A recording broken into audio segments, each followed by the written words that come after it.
The Evil That Men Do is a 1984 action thriller directed by J. Lee Thompson, starring Charles Bronson as Holland. He is a retired assassin living in the Cayman Islands.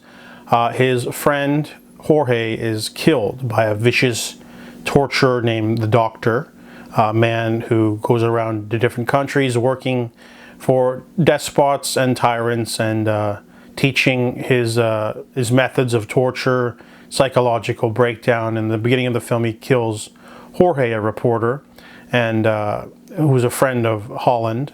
So Charles Bronson's character is asked to avenge him, and he doesn't want to. But then, when he watches some tapes of the victims who escaped, he realizes he has to do something. So he has to go to this country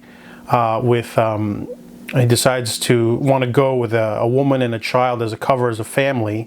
However, his contact makes him go with Rihanna, the widow of the dead man, and she's very emotional. And honestly, she's the worst part of the film because she literally spends the whole movie just whining and complaining and saying she wants something, but then changing her mind and then going back. It's a really terrible portrayal of like an emotional, frail woman who just doesn't know what she wants. It's really bad. I notice this a lot sometimes in Charles Bronson movies where, I don't know if this was like a 70s, 80s thing or just the way that she was written, but she's just terrible in this film in terms of a portrayal as a character. So anyways, Holland has to go there, and his cover's already blown because he's with this woman she's literally the widow of a man they killed. So he starts killing small types to sort of work his way up to shake the Doctor and then kidnap the Doctor's sister, leading to a finale. This movie's not that interesting. It's really brutal and violent in certain parts, but the story is just so basic.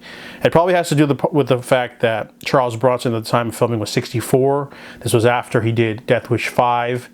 No wait, Death Wish 5, he was 70 in Death Wish 5. Yeah, so he was like 64.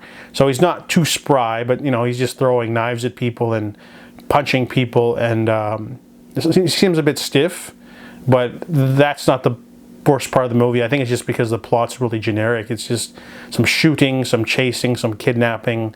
It's all very generic. It does have that layer of like sleaze with the torture aspect, but it's just not particularly interesting. It's not entertaining. It's just kind of like going through the numbers. So I didn't like the female character, didn't like the story.